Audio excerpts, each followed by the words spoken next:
Super Smash Bros. Has been out for a few days now, and everybody has had a ton of time to jump into World of Light. So today, I wanted to talk about my favorite Easter eggs in the famed mode. It is a humongous mode, way bigger than anybody could have possibly imagined. There's a lot to do, a lot to see, and today I just want to go over a few things that to me were very, very cool. We are going to get started here with an early one, and if you come here to this portion of the map, you see the little Kirby emblem right there on the top of the map.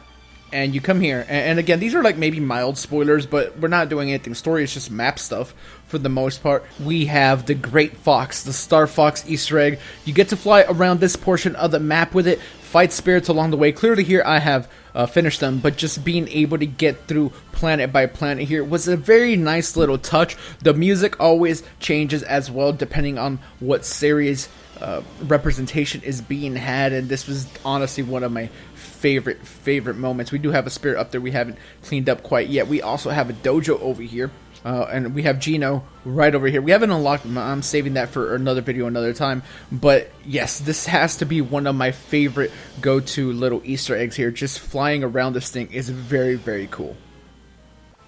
This next one is honestly my favorite Easter egg in the entire game, I think. So if you pull up the entire map, you can see there at the bottom in that lake area, that is where we are as Kirby. And if you've already played this, you know what it is. You get on an airplane and you get the coolest Street Fighter Easter egg imaginable. You guys remember from back in the day, you traveled from location to location around the world fighting and the Street Fighters, I guess. I don't know what to call them.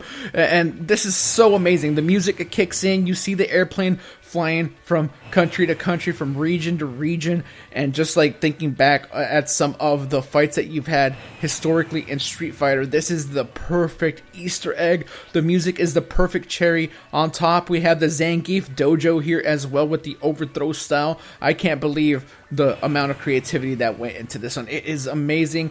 By far my favorite. Make sure to let me know your favorite little Easter eggs in World of Light too, as far as the locations go. So this for me has to be right up there with anything else that this beautiful mode does. These next ones are a little bit smaller, but we are going to go with the PacMan area here. There's not a lot there. You can like travel from place to place with these things, and it's like a little maze, but it was just cool to see some Pac-Man representation. But the one I really want to talk about down here reminds me of Pokemon Let's Go, and it's riding Lapras around. You don't get to go a lot of places, you don't get to like do it at your leisure or anything, but hey, Pokemon Let's Go first got leaked because of a Lapras screenshot, and I know that this isn't like a direct callback to that, but it definitely brings me back to those moments when that Lapras screenshot first leaked and we were just all wondering if it was real or not. To me, that was one of my favorite moments of the year. Just like the confirmation that that was going to be a real thing, and being able to ride Lapras around like that is super awesome.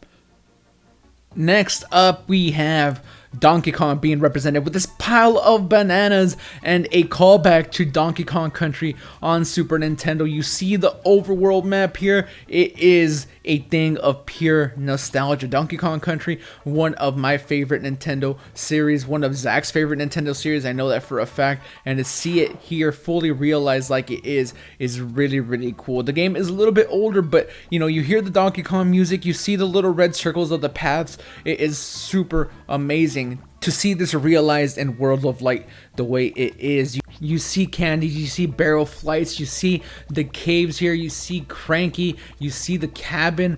Oh my god, this is so amazing. I can't believe that this is all here. It's such a good representation of the Donkey Kong franchise, and it's honestly one of my favorite things in World of Light as well.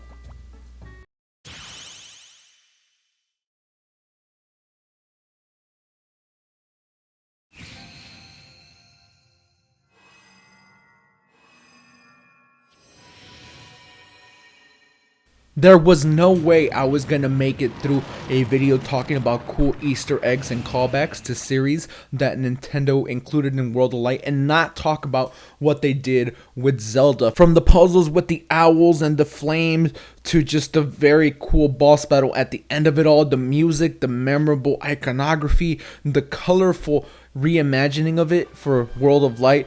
The Zelda portion of this has to be up there with some of the best in the game. This section of World of Light is almost like a love letter to The Legend of Zelda. You get a bunch of spirits from the series, you get a really cool boss fight with Ganon towards the end of it, and you get to hear that wonderful, wonderful music. The rendition that they have here is absolutely fantastic, and some of the spirits you get here are really good, especially Calamity Ganon. That is one of my favorite spirits that I have, period. So the fact that I got it during this portion of World of Light was really fun to me. Definitely keep your eyes peeled for this one. It's an obvious one because everyone's gonna see it and everybody loves Zelda, but I have a Triforce tattoo, for crying out loud. I'm definitely gonna have to mention this.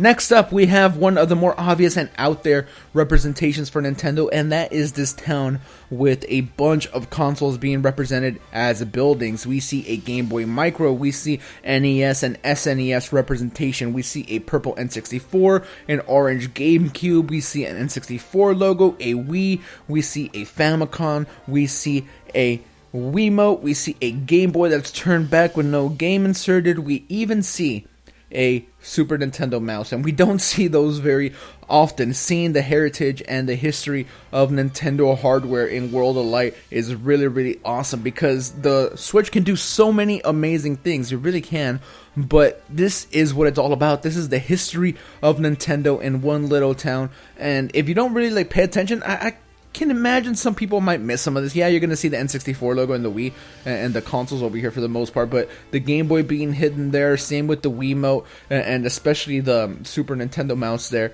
That is some really cool little stuff that you might miss if you don't pay too much attention.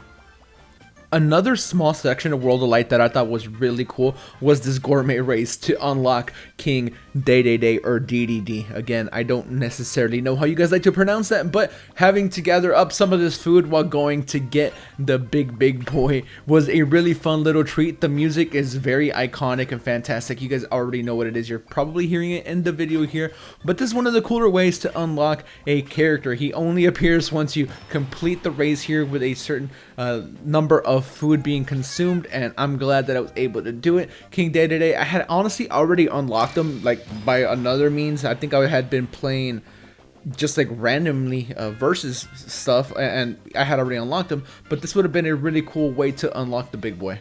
Next up, we have Dracula's castle. When Simon first got announced, we had no idea that spirits were really even a thing, and to see baby Dracula and even more Castlevania spirits and some of the puzzle elements in this portion of the map were really cool. Having to shoot those cannonballs out of the cannons to figure out the way through the castle, and of course you have a Dracula boss fight at the end of it. I'm sure you guys have experienced it, but the Castlevania stuff here was really fun, especially because some of the music that played here is absolutely phenomenal. We know that Sakurai and his team really love the Castlevania series. They made that clear when the Simon and Richter announcement was first made, but they pay so much attention to the level of detail that they add here, from just the overall design of the area to the music. It's super cool, and of course you are going to pick up some Castlevania themed spirits in this section, so you definitely do not want to skip out on these. This is one that I'm going to continue to mop up. I still have that treasure chest to get there,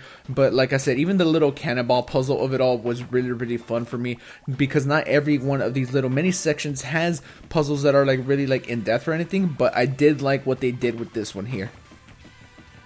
And there you have it, ladies and gentlemen. Those were my favorite little Easter eggs and callbacks to series in World of Light. The mode is absolutely huge and filled to the brim with a ton of content from series spanning Nintendo's history, and there is so much more to see. If you think that this is a lot of little cool stuff, man, there is way more for you to feast your eyes on. And I don't know what Nintendo does for an adventure mode for a future Smash Bros. Game, because they really outdid themselves with this. It might not be as story heavy as Subspace, but the amount of interesting, fun, and nostalgia that's in this more than makes up for that. So let me know in the comments below, what are some of your favorite parts of World of Light? Is it the Street Fighter section? Is it the Castlevania section? Do you really appreciate the Zelda portion of it all like I did? Sound off in the comments below. Don't forget to subscribe, maybe even hit that notification bell so that you don't miss any of our other content.